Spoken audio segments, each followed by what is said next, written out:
Halo, selamat siang Bapak Mama dan Mbak Saudara semua, pemirsa di Book TV dimanapun Anda berada. Pada kesempatan kali ini, saya Tuan Webro kembali menjumpai Anda dalam program acara Kok Saja, Kok Tanya Saya Jawab, edisi hari ini, Kamis 23 Juli 2026. Pemirsa, pada program Dialog Kok Saja kali ini, mengangkat tema mengenal program dan pelayanan Kementerian Agama dalam mewujudkan kerukunan, pendidikan berkualitas, dan kerukunan beragama di Kabupaten Bovendigul. Jadi kita akan membahas dan juga mengenal lebih dalam bagaimana peran dan juga fungsi dan membahas berbagai program dan pelayanan oleh Kementerian Agama Kabupaten Bovendigul. Untuk itu, kita akan membahasnya bersama 3 narasumber yang luar biasa. Saya izin menyapa terlebih dahulu. Narasumber kita yang pertama ada Ibu Josepa Tambono Pesos selaku Kepala Kantor Kementerian Agama Kabupaten Bovendigul. Selamat siang Ibu, bagaimana kabarnya? Selamat siang, sehat, puji Tuhan. Ya. Kemudian narasumber kita yang kedua ada Bapak Libertus Jaharus Esfil selaku Kepala Subbagian Tata Usaha. Selamat siang Bapak, bagaimana kabarnya? Selamat siang, puji Tuhan, baik. Puji Tuhan, baik ya Bapak. Kemudian narasumber kita selanjutnya Bapak Melianus Pauta SE selaku Kepala Seksi Urusan Agama Katolik. Selamat siang Bapak, bagaimana kabarnya? Selamat siang, sehat walafiat. Ya. Pemirsa, tanpa menunda lagi waktu dan kesempatan, kita langsung saja masuk dalam sesi diskusi dan tanya jawab ya. Bapak Ibu sudah siap, kita diskusi santai saja. Baik. Mungkin saya ke Ibu terlebih dahulu, Ibu izin sebagai pertanyaan pembuka untuk masyarakat lebih mengenal, karena masyarakat pasti sudah tahu lokasi kantor Kementerian Agama ini di Kilonam, Ramawan, tapi pasti banyak juga dari masyarakat yang belum mengenal atau tahu peran dari Kementerian Agama Kabupaten Bovendigul ini seperti apa. Mungkin Ibu bisa berbagi bersama kami apa tugas dan fungsi dari kantor Kementerian Agama Kabupaten Bovendigul dalam memberikan pelayanan kepada masyarakat Kabupaten Bovendigul. Silakan. Baik, terima kasih. Yang pertama mungkin kami beralamatkan di kilometer 8. Ya. Tugas dan fungsi Kementerian Agama Kabupaten Bovendigul berdasarkan Peraturan Menteri Agama Nomor 19 Tahun 2019, Kementerian Agama Kabupaten melaksanakan tugas, yaitu melaksanakan tugas dan fungsi Kementerian Agama di wilayah kabupaten berdasarkan kebijakan Kepala Kantor Wilayah Kementerian Agama dan peraturan perundang-undangan yang berlaku. Di samping tugas dan fungsi, Kementerian Agama menyelenggarakan 8 fungsi, antara lain penetapan visi dan misi, serta kebijakan teknis di bidang kerukunan umat beragama, pelayanan pembinaan, kemudian yang berikut pelayanan bimbingan pembinaan kerukunan umat, yang berikut pelayanan bimbingan pembinaan haji dan umroh, zakat dan wakaf. Walaupun saat ini kita sudah terlepas dari haji karena mereka sudah membentuk sendiri satu Kementerian Haji dan Umroh. Yang berikut pelayanan, bimbingan, pembinaan, pendidikan madrasah, pendidikan agama, dan pendidikan keagamaan. Yang berikut pembinaan, bimbingan, pelayanan, pengelolaan, administrasi, dan juga informasi. Kemudian tata kelola pemerintahan yang baik, pembinaan, pengkoordinasian, perencanaan, pengevaluasian, pengendalian, pelaksanaan tugas teknis, kemudian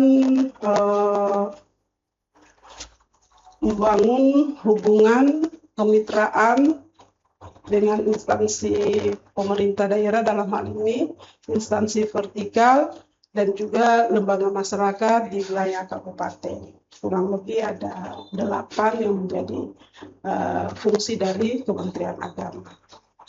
Terkait dengan 8 fungsi tadi kan berarti tidak hanya melayani masyarakat tapi juga mendukung di bidang pendidikannya, Ibu ya? Iya, sebenarnya Kementerian Agama itu tugas utama pada saat Kementerian Agama didirikan itu sebenarnya lebih fokus pada penanganan bidang urusan agama.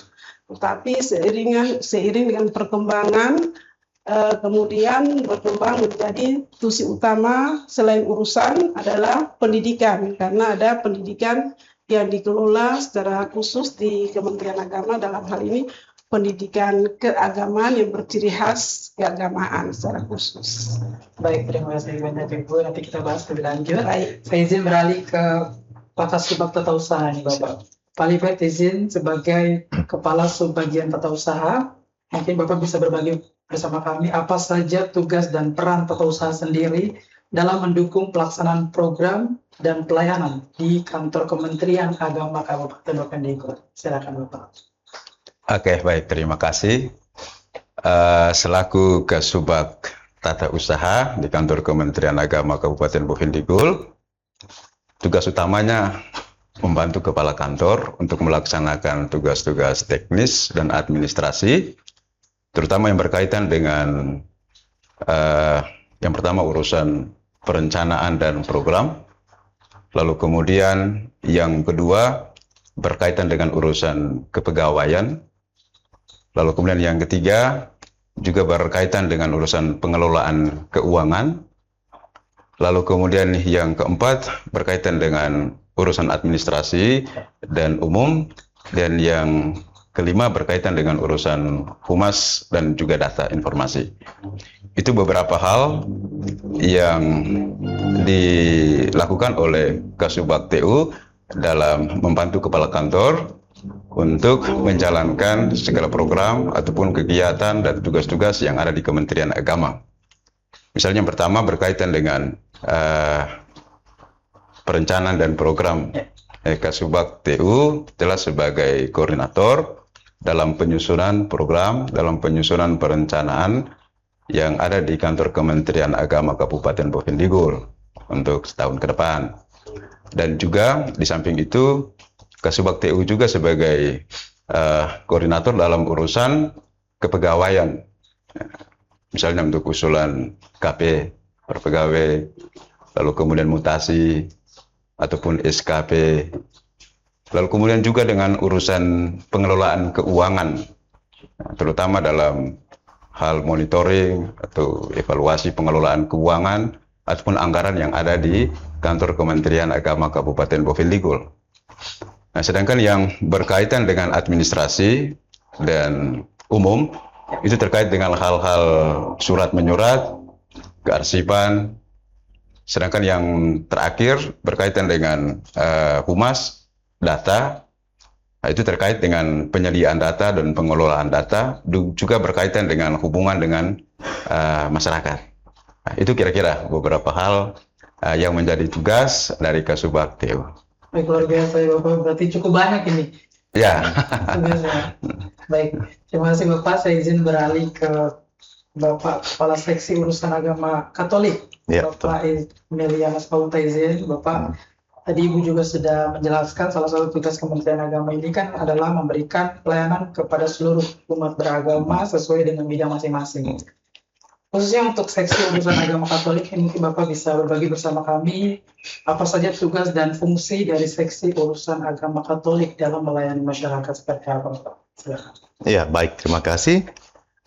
Seperti sampaikan tadi bahwa tugas kami sebagai pembantu kepala kantor, struktur di bawahnya, kami adalah struktur di bawahnya adalah pejabat pengawas, yaitu di Seksi Urusan Agama Katolik membantu kepala kantor dalam menyelenggarakan urusan keagamaan, khususnya kalau di kami adalah urusan keagamaan Katolik, memberikan layanan penyuluhan, memberikan bimbingan, dan juga ada layanan administrasi keagamaan bagi lembaga-lembaga agama yang membutuhkan. Misalnya membutuhkan rekomendasi, membutuhkan surat pengantar terhadap kebutuhan-kebutuhan organisasi keagamaan. Nah, kalau kami sekarang termasuk juga adalah tadi kerukunan umat beragama, ya, itu menjadi poin utama dari seluruh aspek di Kementerian Agama termasuk di urusan agama Katolik. Nah, bagaimana kami bekerja sama dengan tokoh-tokoh agama Katolik, bagaimana menciptakan suasana yang aman, kondusif, dengan tidak mengesampingkan yaitu kerukunan internal umat agama Katolik sendiri. Nah, dan saat ini yang menjadi tren di kami adalah penyuluhan keagamaan yang dikhususkan bagi anak-anak usia pranikah. Nah, ini yang sekarang lagi kami galakan, yaitu dengan memberikan penyuluhan kepada anak-anak didik di sekolah, sehingga berperilaku hidup yang baik dan sehat sesuai dengan ajaran agama. Sehingga menghindari seperti adanya pergaulan bebas di luar nikah, adanya hamil di luar nikah, atau pernikahan dini, sehingga menimbulkan aspek-aspek masalah-masalah sosial yang cukup banyak. Nah, kami juga berharap nanti ketika ada lembaga-lembaga sekolah, lembaga-lembaga pendidikan, atau kelompok-kelompok masyarakat yang ingin membutuhkan layanan kepada dari Kementerian Agama melalui urusan agama Katolik, kami bersedia untuk memberikan layanan-layanan. Termasuk juga misalnya ada pelayanan misalnya memimpin doa, latihan-latihan. Ya, itu juga disiapkan oleh Kementerian Agama. Ada penyuluhan kami dan juga ada beberapa rekan-rekan yang bisa melakukan hal tersebut. Dan hal ini kami sudah lakukan, sudah kurang lebih sekitar 2 tahun berjalan, ya hasilnya cukup baik. Memberikan dampak yang positif terutama di kalangan dunia pendidikan. Anak-anak sekolah ya kita lihat bahwa memang masih ada 1-2 angka kecelakaan ya dalam pergaulan anak muda, tetapi dalam tahun-tahun terakhir ini trennya sudah berkurang karena ada penyuluhan yang diberikan kepada anak-anak kita ini, sehingga apa yang menjadi tujuan ya, menciptakan generasi muda yang berkualitas dan bertanggung jawab itu memang arahnya ke sana. Demikian yang bisa saya sampaikan sementara, sehingga diharapkan kepada pemirsa ya di Bovendigul atau di mana saja yang membutuhkan layanan Kementerian Agama, silakan datang untuk mengunjungi kami. Seperti itu. Baik, terima kasih Bapak. Saya izin beralih ke Ibu Yosef Pasabono. Ibu izin. Tadi kita sudah mendengarkan fungsi dan juga tugas dari semua, dari Ibu dan juga Bapak, dan juga Bapak Meli, izin. Mungkin Ibu bisa berbagi bersama kami nih program-program prioritas apa yang saat ini sedang dijalankan atau dilakukan oleh Kantor Kementerian Agama Kabupaten Bovendigul, dan apa saja program-program tersebut, tujuannya seperti apa? Silakan Ibu. Ya, sebenarnya Kementerian Agama itu mempunyai program prioritas ya. Prioritas kami yang terutama itu ya moderasi beragama, yang sedikit banyak tadi sudah disampaikan keterkaitannya dengan bagaimana memberikan pemahaman kepada masyarakat tentang kehidupan umat beragama, kerukunan, kedamaian, kemudian ekoteologi.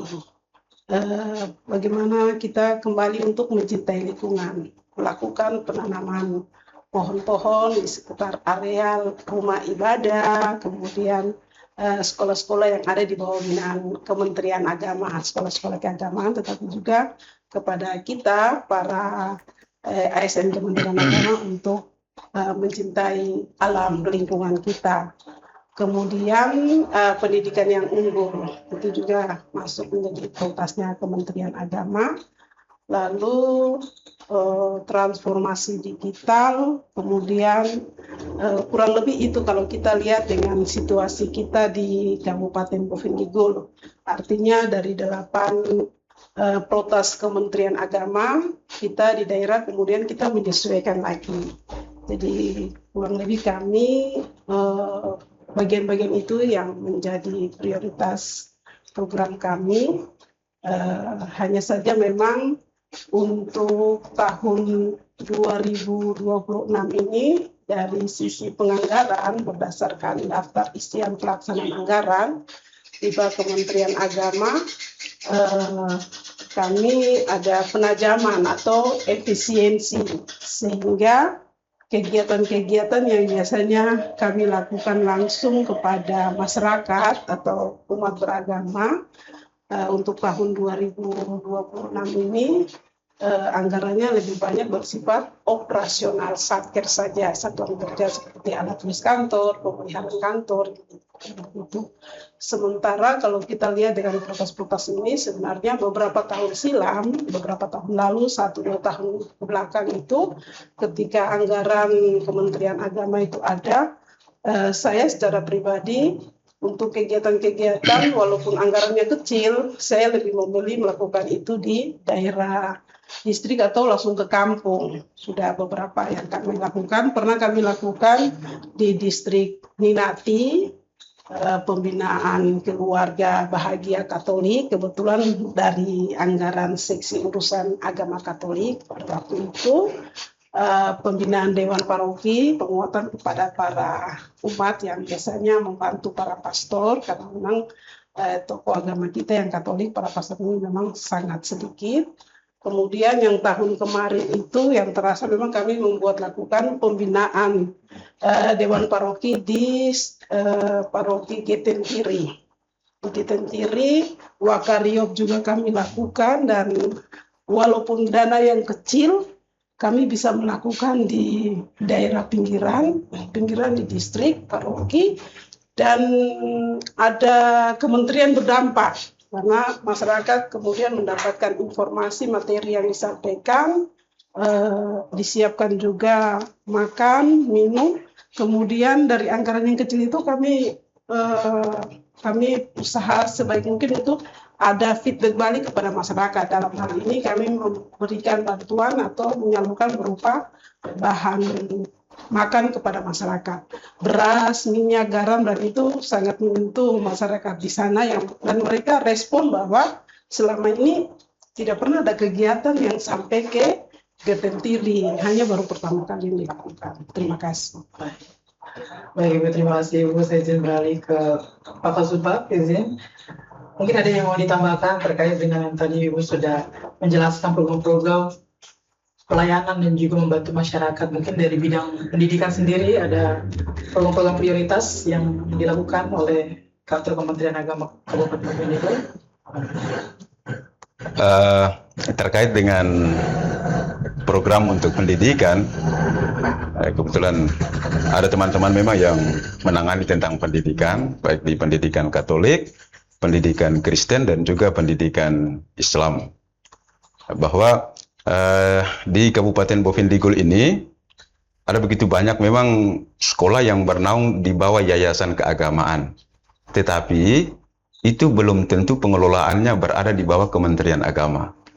Karena terkait dengan pendidikan, Kementerian Agama memiliki sekolah-sekolah yang operasionalnya dan juga pendiriannya datangnya dari Kementerian Agama. Nah, kalau di Kabupaten Bovendigul ini baru ada di pendidikan Katolik dan juga pendidikan Islam. Yang pendidikan Kristennya belum. Nah, di pendidikan Katolik sampai dengan saat ini baru satu sekolah, yaitu Sekolah Menengah Agama Katolik Santa Maria atau SMAK Santa Maria yang ada di Kilo 6 juga. Nah, jadi perhatian Kementerian Agama terkait dengan bidang pendidikan untuk yang Katolik memang fokusnya di sana. Walaupun tetap ada perhatian juga terhadap sekolah-sekolah yang lain, terutama kesejahteraan guru-guru agama Katoliknya. Nah, demikian pun dengan pendidikan agama Islam. Ada beberapa sekolah yang bernaung di bawah Kementerian Agama yang notabene perhatiannya juga banyak tercurah ke sana oleh Kementerian Agama. Karena memang izin operasional dari sekolah itu datangnya dari Kementerian Agama.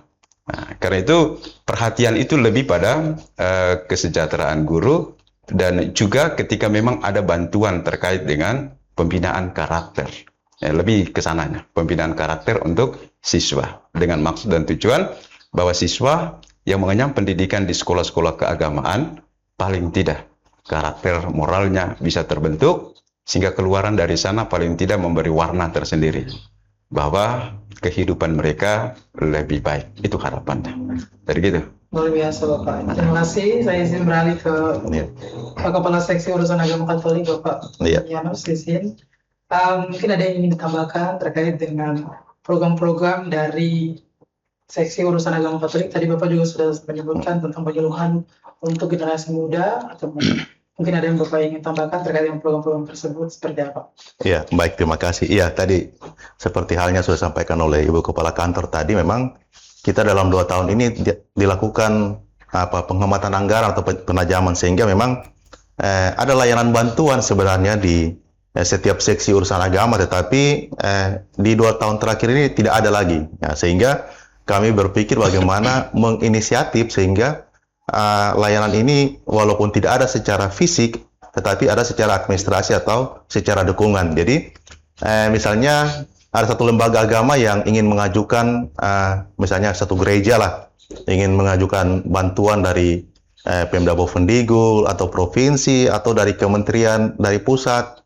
Jadi kami bisa membuatkan rekomendasi atau pengantar itu. Jadi memang sekarang bantuan layanan keagamaan itu wajib memiliki rekomendasi dari Kementerian Agama. Nah, sekarang kami sudah berinovasi seperti tadi disampaikan oleh Ibu Kepala Kantor bahwa ada transformasi digital. Misalnya pastor paroki dari Ninati ya atau dari Worobko atau Midip Tanah ingin misalnya tolong dibuatkan rekomendasi untuk mau masukkan bantuan ke yang tadi saya sampaikan. Jadi mereka tidak perlu datang di kantor lagi. Cukup dari tempat mereka buat surat permohonan, kirim lewat WA. Ya, WA atau email kantor kami, kemudian kami akan memprosesnya itu. Ya, memproses surat-suratnya, kemudian dalam jangka waktu yang tidak lama, ketika suratnya sudah jadi, kami kirim kembali kepada yang bersangkutan yang ini. Sehingga layanan kami itu tidak harus datang ke kantor sebenarnya.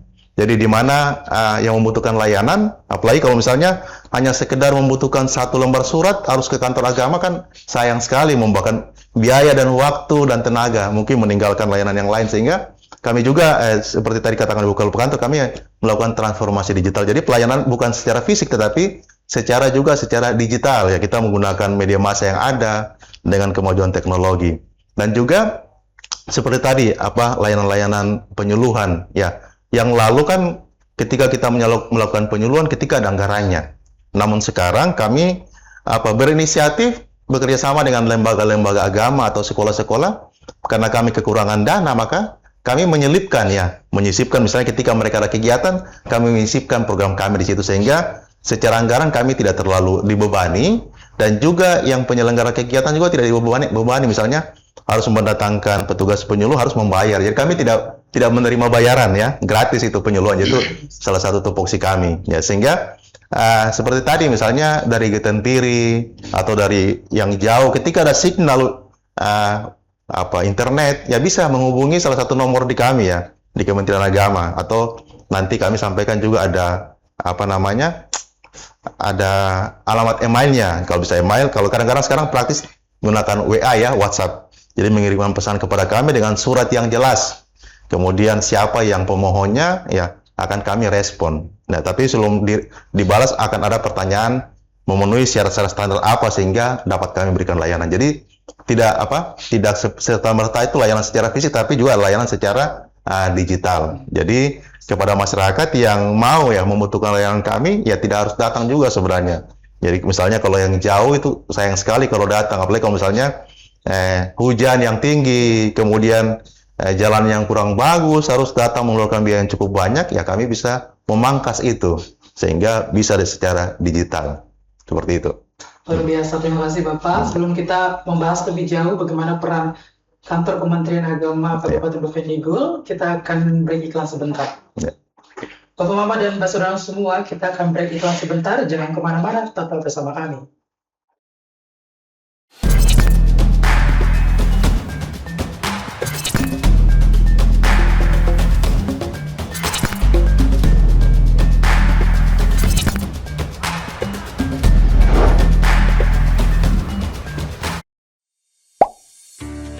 Lapor Layanan Aspirasi dan Pengaduan Online Rakyat.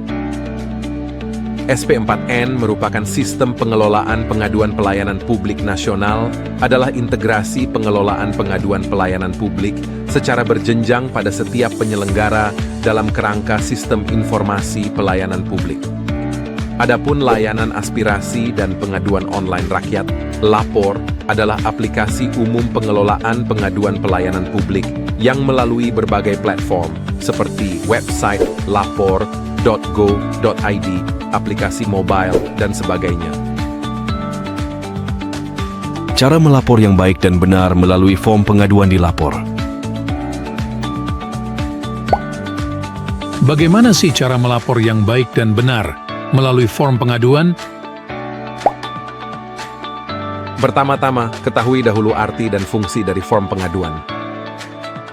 Pengaduan adalah penyampaian keluhan yang disampaikan kepada pengelola pengaduan pelayanan publik pada instansi pemerintah atas pelayanan pelaksana yang tidak sesuai dengan standar pelayanan atau pengabaian kewajiban dan atau pelanggaran larangan oleh pengelola pengaduan pelayanan publik. Kedua, pastikan hal-hal berikut ini sebelum Anda melapor. Yang pertama, laporan Anda relevan dengan kinerja pemerintah. Kedua, menggunakan bahasa Indonesia yang baik dan benar. Ketiga, bukan merupakan ujaran kebencian, sara, dan caci maki. Dan keempat, bukan merupakan laporan yang sudah disampaikan dan masih dalam proses penanganan. Terakhir, perhatikan kolom-kolom yang wajib dan opsional untuk diisi. Untuk kolom wajib yang pertama yaitu judul laporan, merupakan kesimpulan dari suatu permasalahan, inti dari suatu laporan yang disampaikan. Kedua, isi laporan, menceritakan kronologis kejadian yang ingin dikeluhkan. Jika dibutuhkan, sertakan juga data diri Anda berupa nama dan NIK, serta keterangan lainnya seperti nomor KIP, BPJS, KKS, PKH, KPS. Ketiga, tanggal kejadian, tanggal ketika Anda menerima pelayanan yang kurang memuaskan. Keempat, lokasi kejadian. Lokasi Anda menerima pelayanan yang kurang memuaskan.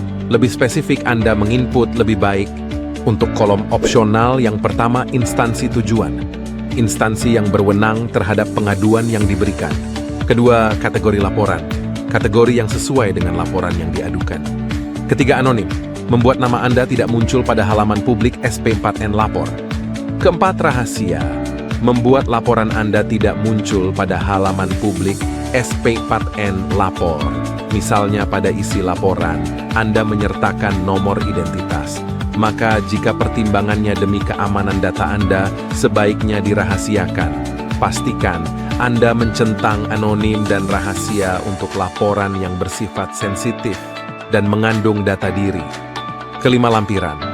Data dukung laporan Anda berupa gambar, dokumen, dan video dengan maksimal upload 2 MB. Anda bisa melakukan upload lebih dari 1 dokumen. Untuk alur kerja SP4N Lapor, tulis laporan dan keluhan Anda secara jelas dan lengkap. Kemudian, laporan Anda akan diverifikasi dan disampaikan ke instansi berwenang. Berikutnya, laporan Anda akan ditindaklanjuti dan dibalas. Setelah itu, Anda bisa memberikan tanggapan atas balasan. Terakhir, laporan Anda akan ditindaklanjuti hingga selesai. Untuk menyampaikan laporan, pertama Anda bisa mengunjungi halaman www.lapor.go.id. Setelah itu, terlebih dahulu membuat akun dengan mengisi data diri secara lengkap dan benar. Setelah Anda memiliki akun, maka Anda bisa membuat laporan. Yang pertama adalah memilih jenis laporan. Hal ini bisa berupa aduan, aspirasi, maupun permintaan informasi. Kemudian tuliskan judul laporan Anda. Berikutnya, tuliskan isi laporan Anda secara jelas, menggunakan bahasa Indonesia yang baik dan benar serta sopan. Pembagian waktu dan lokasi kejadian. Pilih instansi tujuan serta kategori laporan. Anda bisa menambahkan lampiran berupa foto maupun dokumen. Sebagai pendukung, terakhir setelah lapor, maka laporan Anda telah selesai.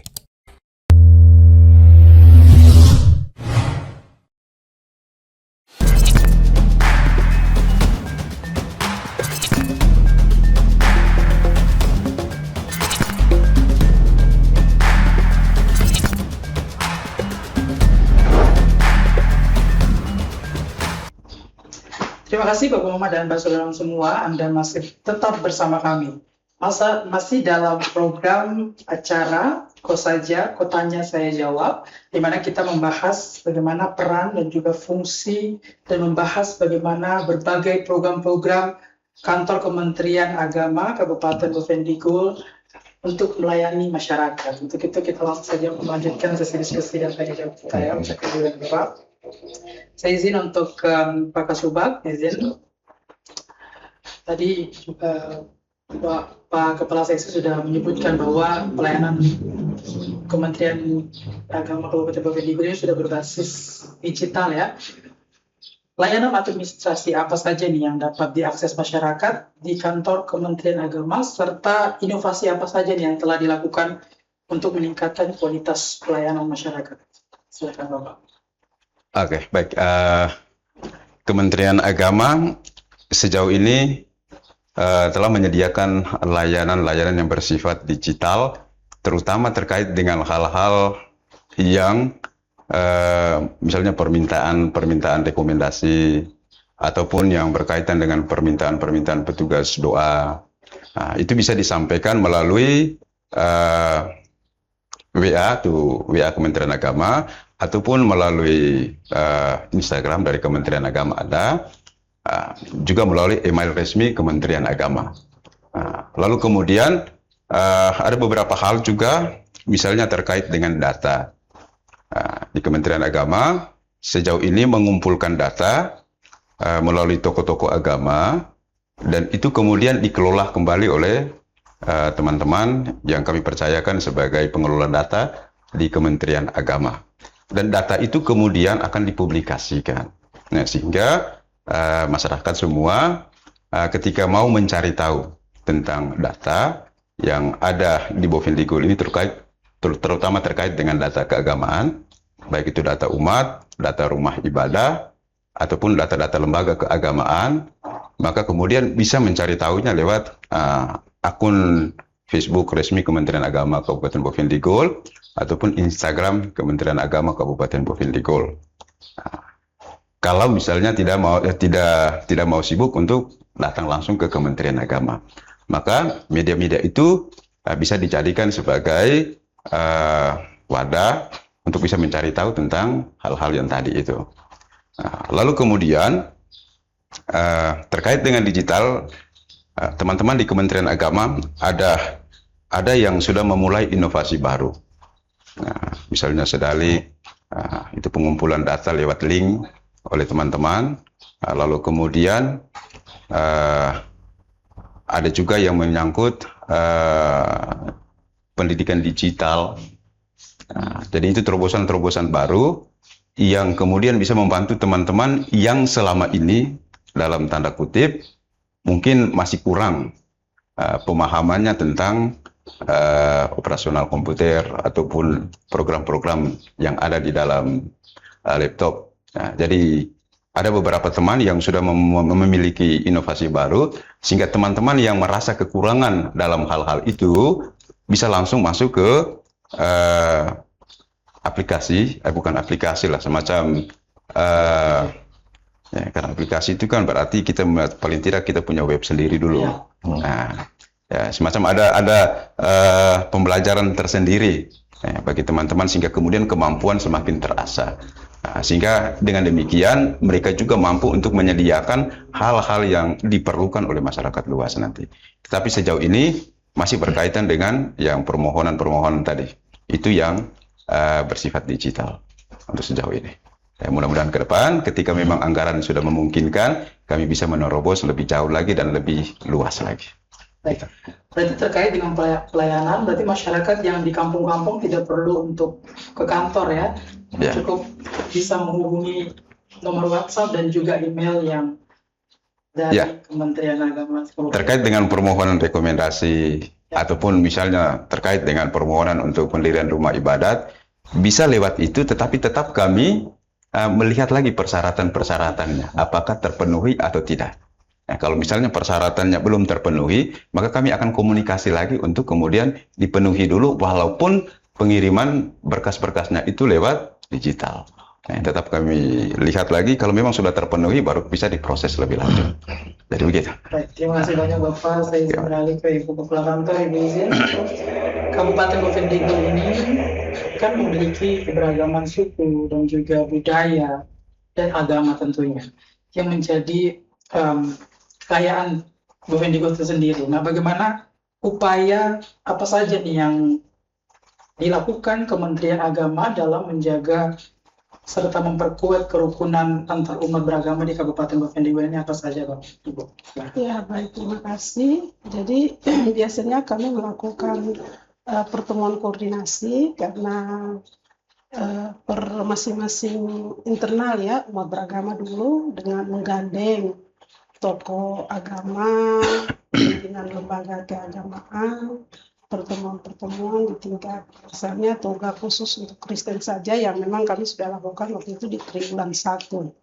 Di situ kami menggandeng untuk menyampaikan pesan-pesan atau program prioritas kementerian itu apa, antara lain moderasi beragama, menjaga kerukunan, karena ya Bu Fendigo sejauh ini menurut saya ya aman, maka perlu dipertahankan, dijaga sehingga ketika suatu tempat itu aman, damai, terutama kerukunan, pasti pembangunan dengan sendirinya kan bisa berjalan.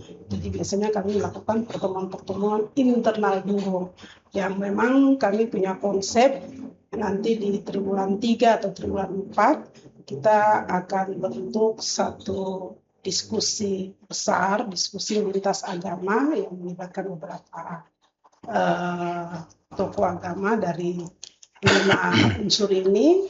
Kemudian kami akan angkat tema khusus, memang pasti kerukunan itu ada di dalamnya, moderasi beragama, kemudian isu-isu yang kemudian dapat memicu terjadinya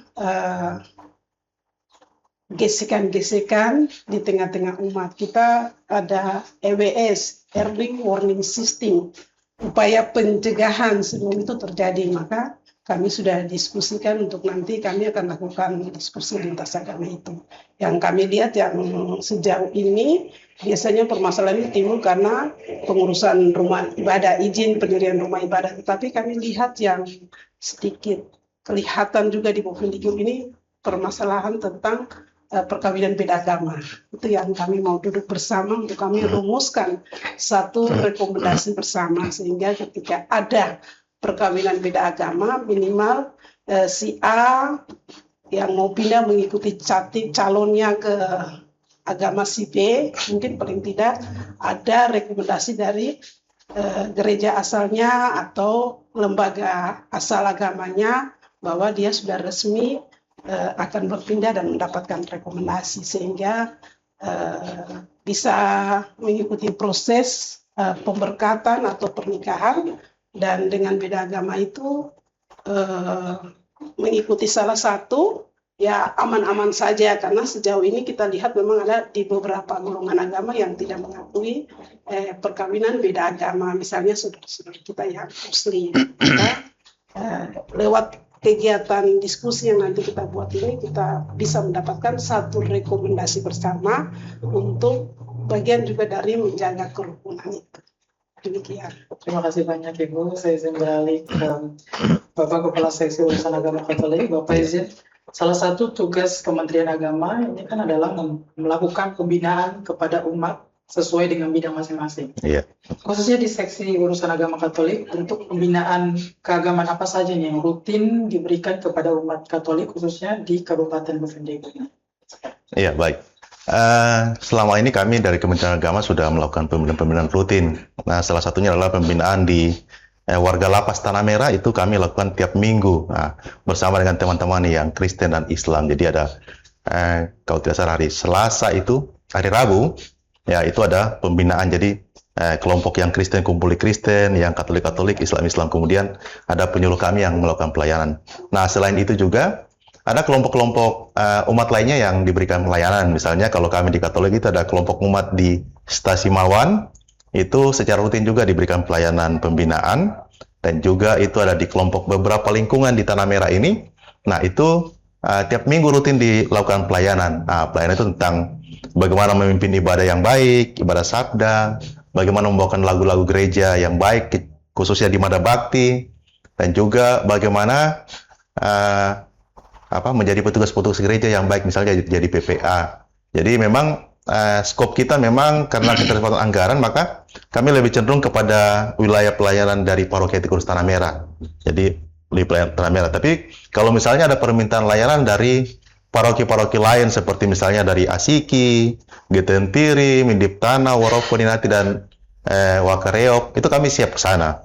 Jadi tergantung ketika kebutuhan umat sana seperti apa, pastor paroki menyampaikan permohonan untuk tolong dilatih seperti ini ya, kami akan berusaha untuk mengirim tim ke sana. Jadi memang bukan hanya kami misalnya yang di seksi urusan agama Katolik, karena kami kebetulan cuma 2 orang di seksi urusan agama Katolik. Saya kepala seksi dan 1 penyuluh saya, dan karena kami juga libatkan teman-teman seperti Pak Kasubag TU atau teman-teman yang lain dari tim Dewan Paroki untuk turun untuk melakukan pembinaan atau pelatihan. Jadi memang kami lihat terutama bagi umat Katolik yang berada di pinggiran-pinggiran memang perlu dilakukan pembinaan, karena kadang-kadang juga pengetahuan untuk tentang keagamaan sendiri itu masih memang terbatas, apalagi dengan hal-hal yang praktis ya, misalnya memimpin ibadah di lingkungannya sendiri, memimpin ibadah pelayanan bagi ada kedukaan, itu memang masih ini. Nah, perlu kita siapkan adalah mentalnya. Kadang-kadang mereka sudah siap, tahu untuk memimpin ibadah, tapi ketika berdiri tidak sanggup. Itu kadang-kadang menjadi faktor utama dalam tanda kutip. Jadi kadang ada cerita bahwa saya satu kali itu memimpin ibadah di Stasi Mawan. Saya datang itu kurang 7:30 lah. Saya melihat itu petugas tidak ada. Nah, terus saya tanya, petugas lektor mana? Belum datang. Mazmur belum datang. Angkat lagu belum datang. Doa umat belum datang. Ini kenapa begini? Kemarin hari Sabtu sudah kasih latihan. Tapi ketika hari Minggu kadang mereka sengaja datang terlambat supaya tidak bertugas. Nah, itu saya pikir masalahnya sebenarnya bukan di kemampuan tetapi keberanian untuk berdiri. Itu memang.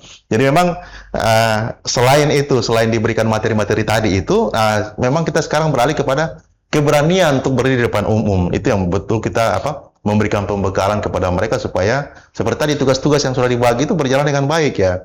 Itu sering yang saya dapati di stasi-stasi ketika mau ibadah, ternyata petugasnya belum datang, terlambat. Nanti ketika sudah ibadah di tengah jalan, yang bersangkutan baru tiba gitu. Dengan alasan urus ini, urus itu. Tapi dalam hati saya pikir memang dia tidak siap mungkin secara mental, secara batinnya dia tidak siap. Tapi memang kesiapan mentalnya untuk berdiri di depan umum ternyata yang belum disiapkan seperti itu. Jadi memang hal itu. Kemudian juga pembinaan di sekolah-sekolah.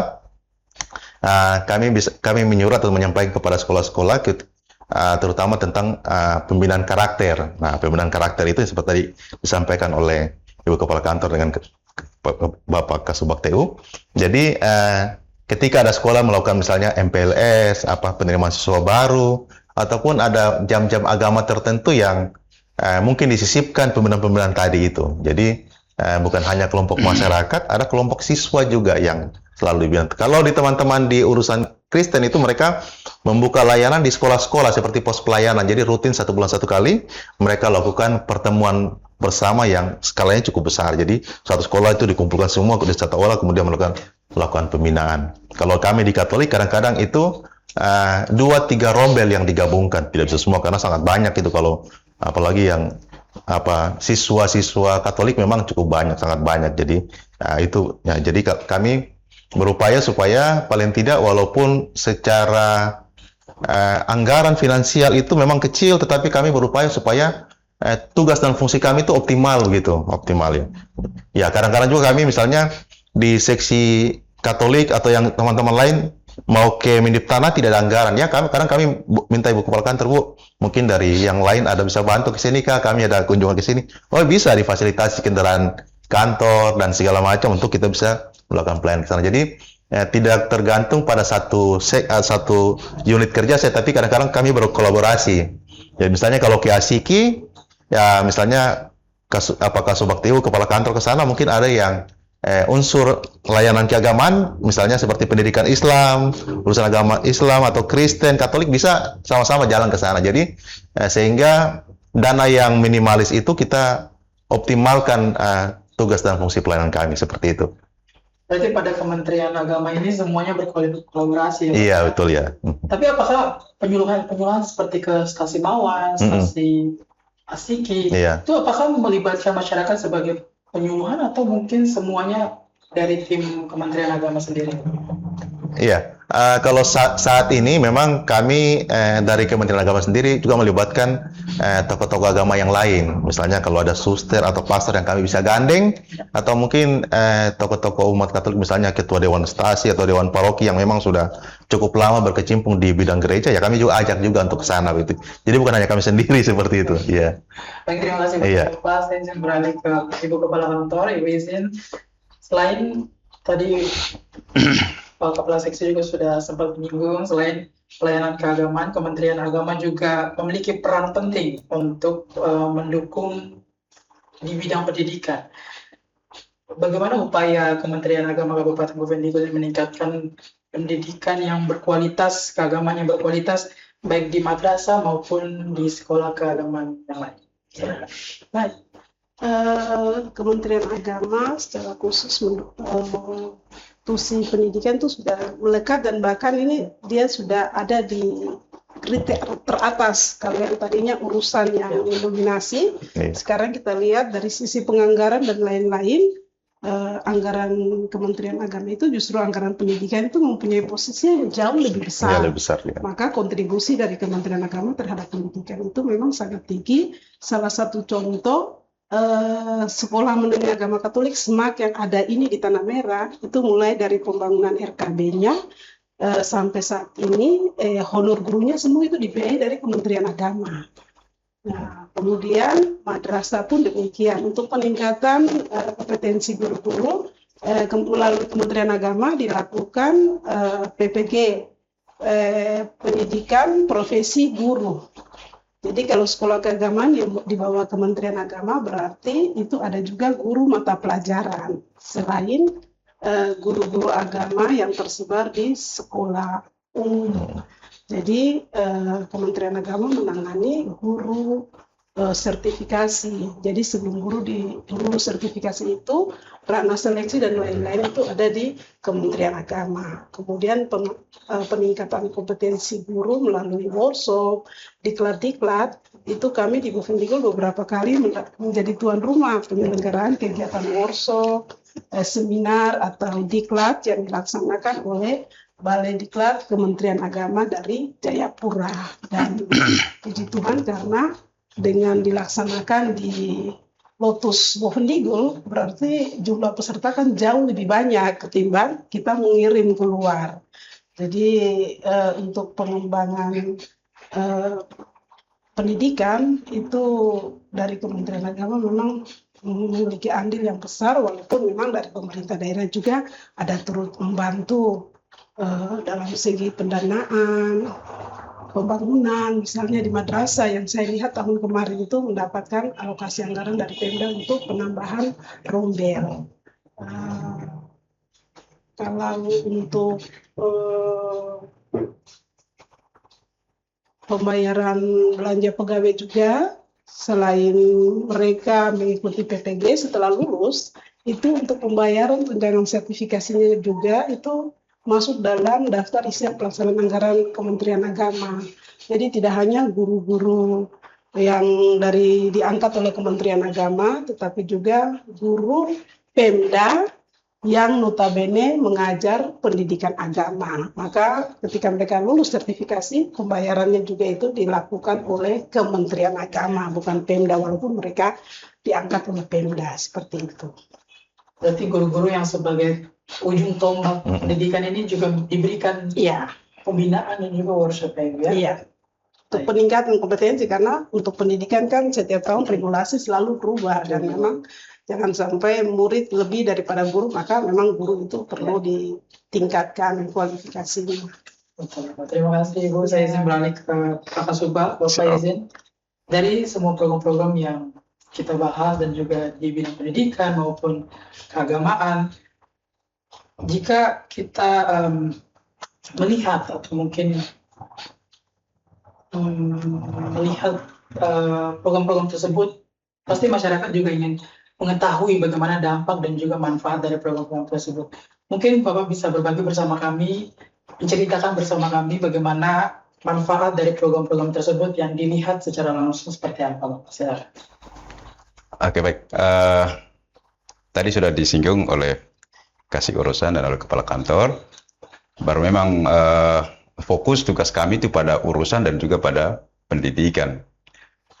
Pada urusan agama yang jelas berkaitan dengan urusan tentang keagamaan, di mana Indonesia ini atau di Bovendigul ini sudah terdiri dari beberapa agama, dan karena ada keberagaman agama, maka paling tidak potensi konflik ada di sana.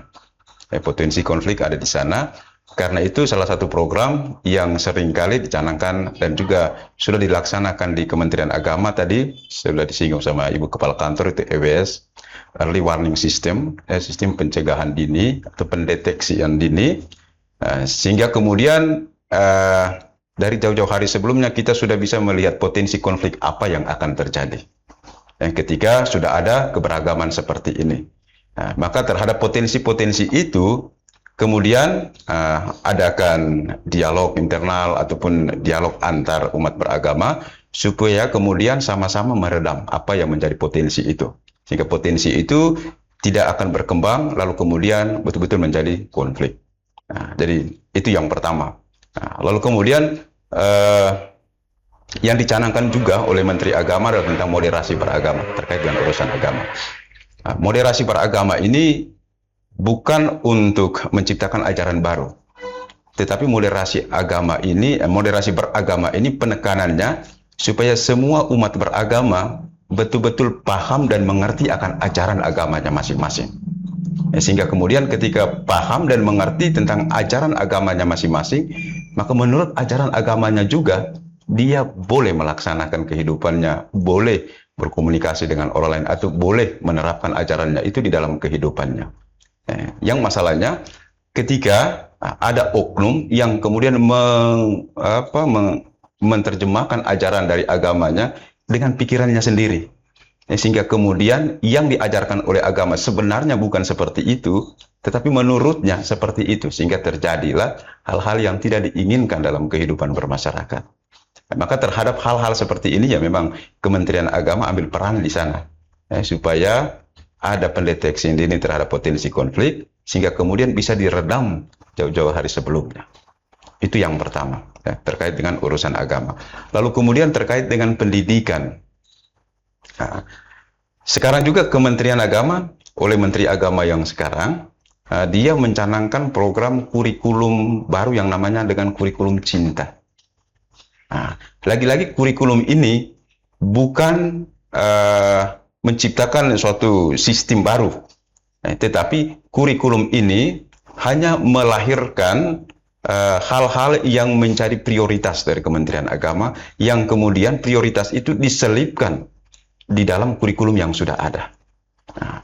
Kurikulum cinta ini melahirkan atau penekanannya pada pancacinta atau 5 cinta. Yang pertama, cinta yang pertama itu cinta kepada Tuhan. Lalu kemudian yang kedua, cinta kepada ilmu pengetahuan.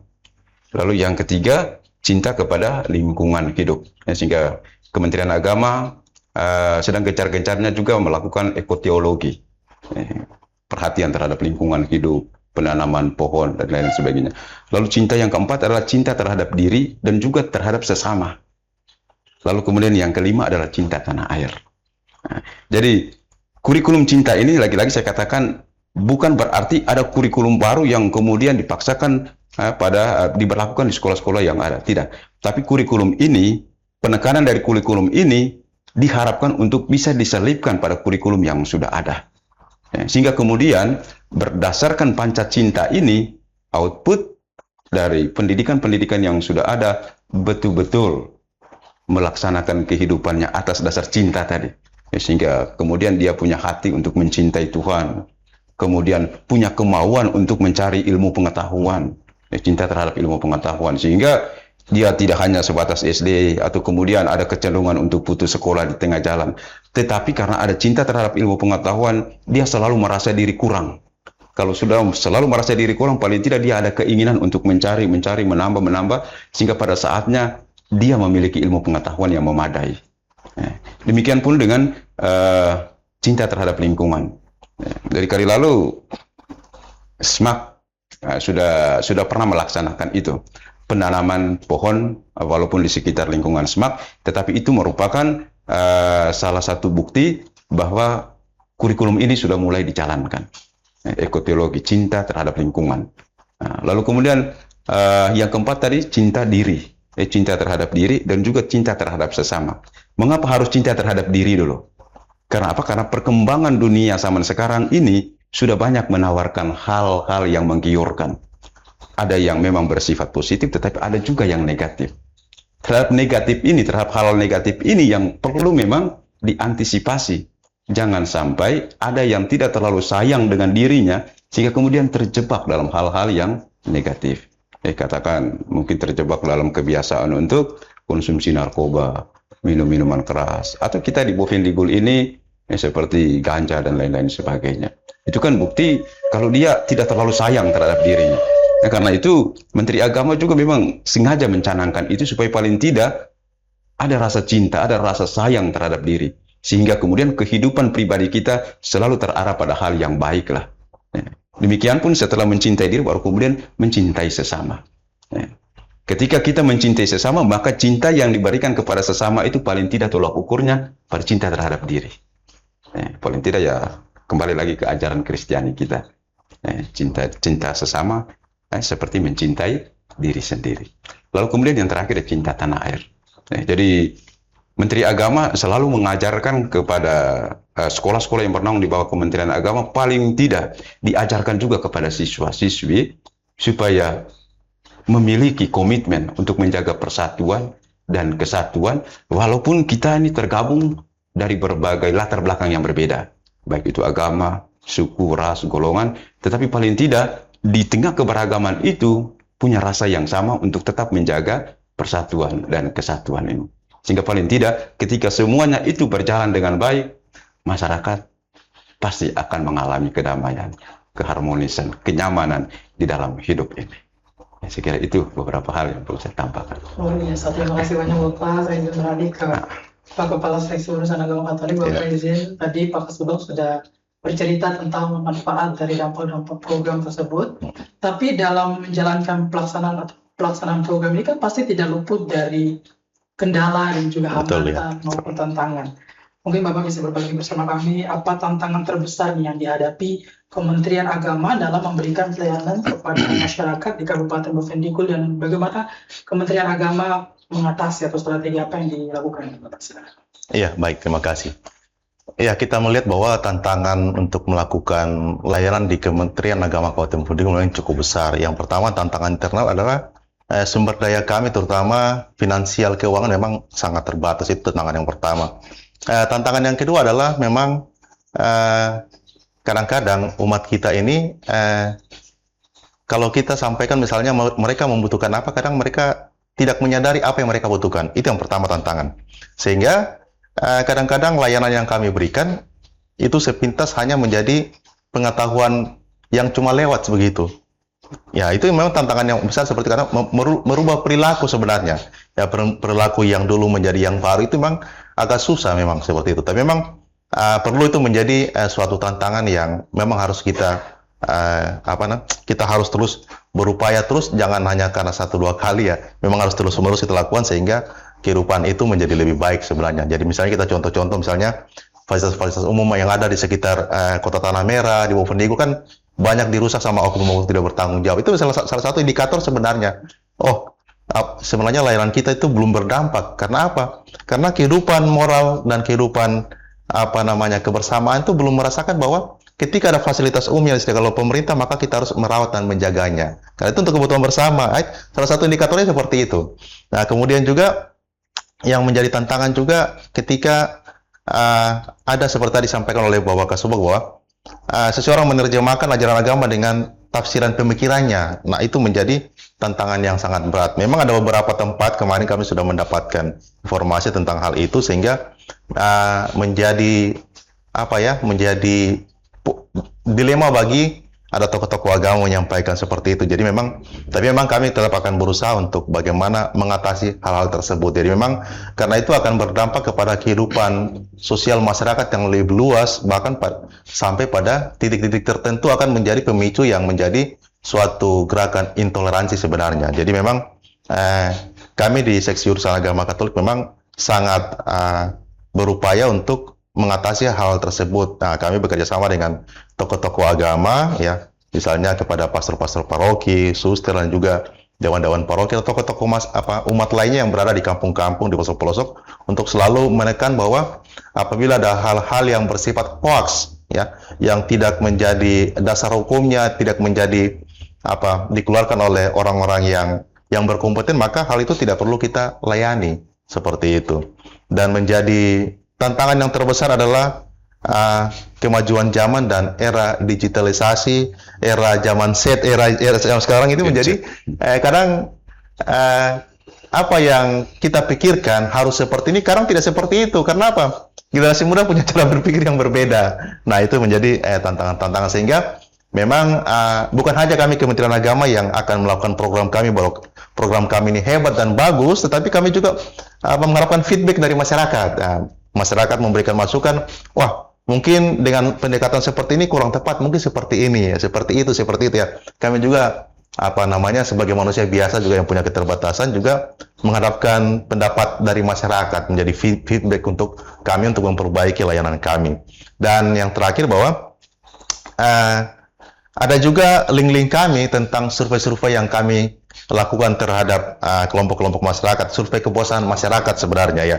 Jadi ketika kami melakukan pelayanan, kami juga mengharapkan feedbacknya dengan mengisi link-link seperti kuesioner. Apakah layanan kami ini sesuai tidak dengan kebutuhan kelompok-kelompok penerima layanan tersebut? Apakah perlu ditingkatkan atau mungkin dengan cara yang lain yang berbeda seperti itu? Jadi ada juga nanti silakan masyarakat melihat di link atau di situs-situs akun-akun media sosial Kementerian Agama Fundigul. Di situ ada link misalnya pengaduan masyarakat, ada link tentang pelayanan, ada link juga tentang gratifikasi. Misalnya ketika ada pegawai kami atau staf kami yang melakukan layanan kemudian meminta bayaran, meminta imbalan, nah itu juga dilaporkan seperti itu, ya. Kami ada unit pengendali gratifikasi juga ada. Jadi bukan hanya kami yang artinya menyampaikan layanan saja, tetapi kami mengharapkan feedbacknya itu, tanggapan balik dari masyarakat, sehingga kita bersama-sama maju. Ya, bukan hanya maju Kementerian Agama, tetapi maju bersama masyarakat juga dan seluruh stakeholder yang ada di Kabupaten Bovendigul ini. Seperti itu. Bapak izin tadi Bapak berbicara bahwa keberhasilan program ini kan pasti melakukan koordinasi antar pihak seperti tokoh adat, tokoh masyarakat, tokoh agama. Bagaimana koordinasi antara Kementerian Agama dan juga tokoh agama, tokoh masyarakat agar keberhasilan suatu program itu bisa tercapai seperti apa? Iya.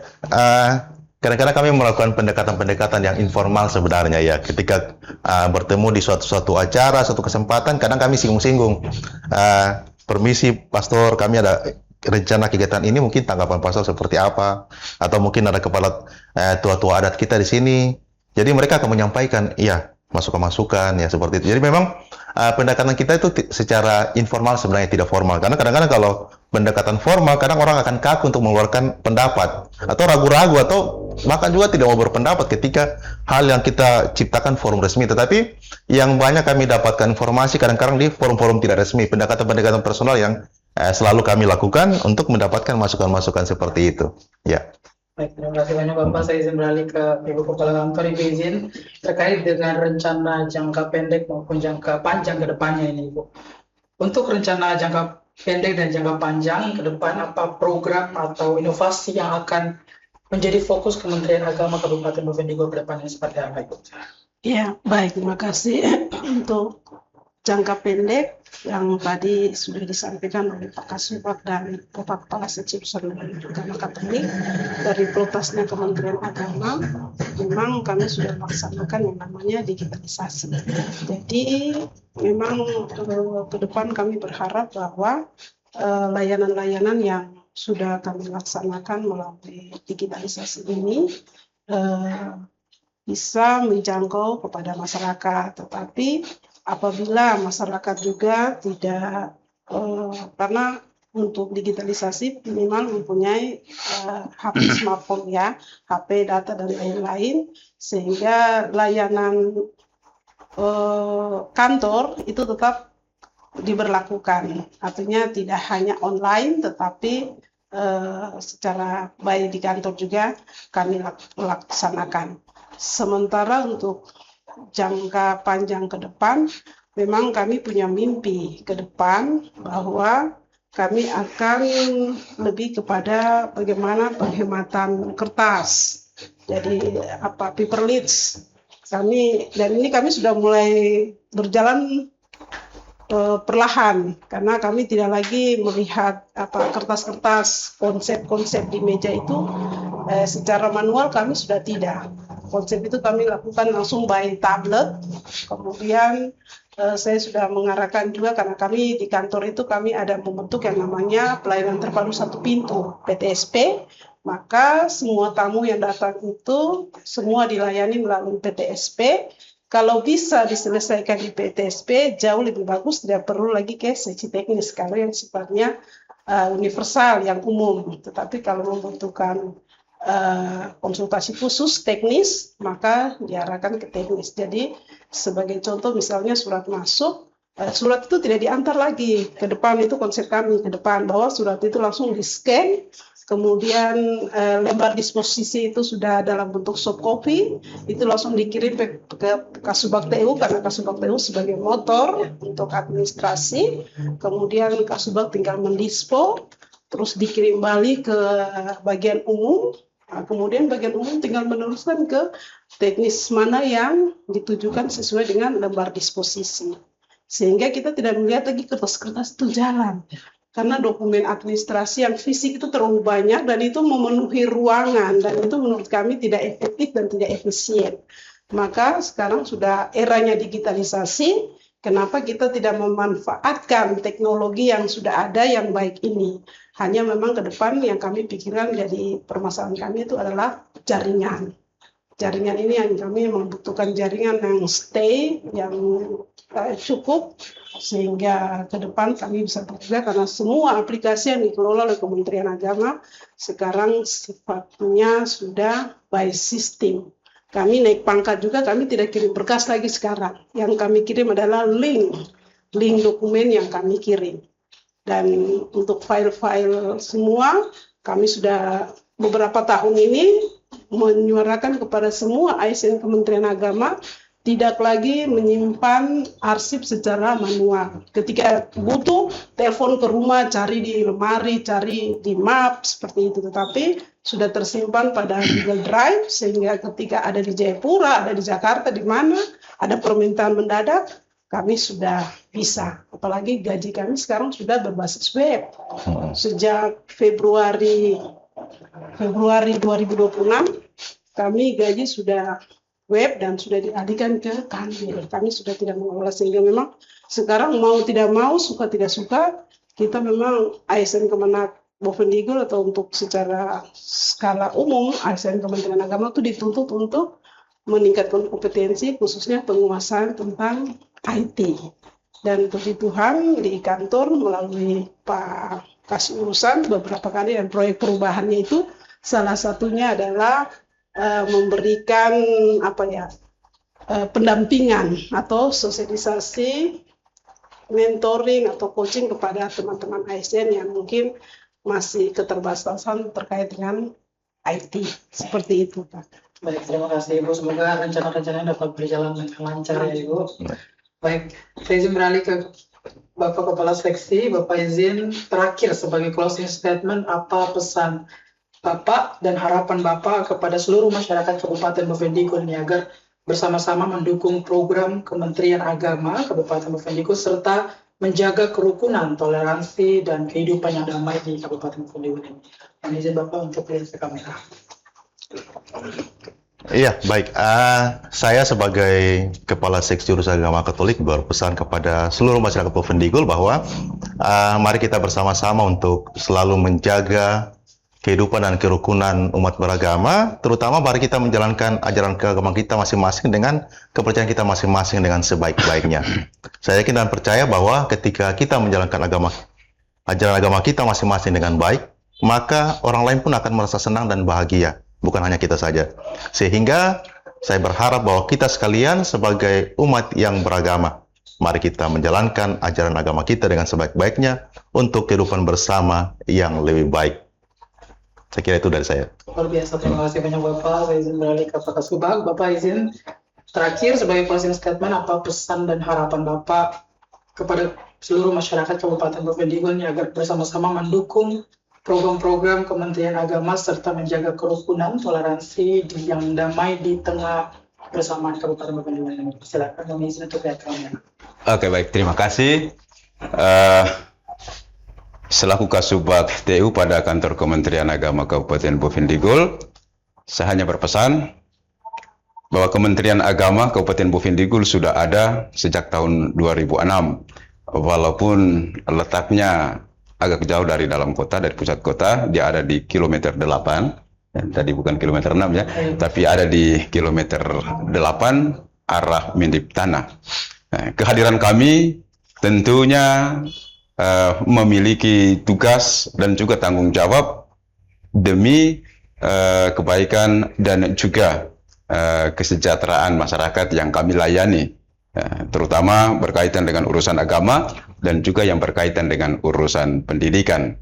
Karena itu, kendati pun kantor kami jauh, ketika memang ada hal-hal yang ingin diurus terkait dengan urusan agama dan pendidikan, maka silakan datang ke kantor Kementerian Agama ataupun bisa komunikasi dengan kami lewat WA kantor kementerian ataupun lewat akun-akun resmi dari kantor Kementerian Agama Kabupaten Bovendigul, terutama Facebook dan Instagram. Lalu kemudian terkait dengan pendidikan, saya hanya berpesan bahwa Kementerian Agama juga sudah mencanangkan program kurikulum cinta dengan melahirkan apa yang disebut dengan istilah Panca Cinta. Maka paling tidak teman-teman yang berkecimpung di dunia pendidikan, tolong untuk selipkan itu juga, Panca Cinta, sehingga kemudian anak-anak yang kita didik di sekolah-sekolah yang bernaung di bawah pengawasan atau pendidikan kita, mudah-mudahan kelak bisa menjadi manusia yang betul-betul bisa menampilkan dirinya sebagai pribadi yang bisa membanggakan baik bagi dirinya, keluarganya, ataupun bagi negeri yang tercinta ini. Itu saja pesan saya. Terima kasih. Luar biasa, terima kasih Pak. Saya izin beralih ke Ibu Kepala Kantor. Ibu izin terakhir sebagai closing statement, apa pesan dan harapan Ibu kepada seluruh masyarakat Kabupaten Bovendigul agar bersama-sama mendukung program Kementerian Agama serta menjaga kerukunan toleransi di Kabupaten Bovendigul. Izin Ibu untuk lihat kamera. Baik, terima kasih. Harapan kami kepada masyarakat untuk mendukung program-program Kementerian Agama yang selama ini sudah berjalan. Secara kasat mata memang kantor kami di ujung, tetapi itu tidak menjadi kendala bagi kami dalam memberikan layanan yang terbaik, layanan prima bagi masyarakat. Kami berharap dengan layanan yang kami berikan, apabila ada hal-hal feedback balik yang baik untuk pengembangan kami ke depan, kami juga membutuhkan masukan, saran dari masyarakat untuk peningkatan layanan dari Kementerian Agama Kabupaten Bovendigul yang ingin memberikan layanan yang terbaik bagi masyarakat di Kabupaten Bovendigul, baik urusan menyangkut urusan agama maupun pendidikan agama di Kabupaten Bovendigul. Yang kedua, saya mengajak kepada seluruh masyarakat Kabupaten Bovendigul bahwa tugas untuk menjaga kerukunan bukan hanya menjadi tugas Kementerian Agama atau Forum Kerukunan Umat Beragama di Kabupaten Bovendigul, tetapi itu menjadi tugas kita bersama. Mari kita bersama-sama mengawal, menjaga Kabupaten Bovendigul yang sama-sama kita cintai ini ada dalam bingkai kehidupan yang rukun, damai, dan harmonis, sehingga pembangunan di Kabupaten Bovendigul bisa berjalan dengan baik dan masyarakat pun sejahtera. Terima kasih, Tuhan memberkati. Luar biasa, terima kasih banyak Ibu. Baik, Bapak Mama dan Saudara semua, dari dialog kita hari ini dapat kita ketahui bahwa Kementerian Agama Kabupaten Bovendigul terus berupaya memberikan pelayanan terbaik melalui berbagai program di bidang keagamaan, pendidikan dan pembinaan umat, serta penguatan kerukunan umat bersama. Semoga informasi yang tadi sudah kita dengarkan dapat menjadi wawasan baru untuk kita dan menjaga toleransi persatuan dan kehidupan yang harmonis di Kabupaten Bovendigor. Terima kasih juga kepada seluruh narasumber yang sudah membagikan informasi dan pengalaman. Terima kasih Bapak dan Ibu. Dan kita sudah berada di penghujung acara. Dan terimalah salam persaudaraan kita. Nubagen, mubagenet, mubagenet, nubagen. Saya ada karena kamu ada karena saya ada. Saya Tuan Webro, mewakili seluruh tim yang bertugas, mohon pamit undur diri. Selamat siang dan sampai jumpa.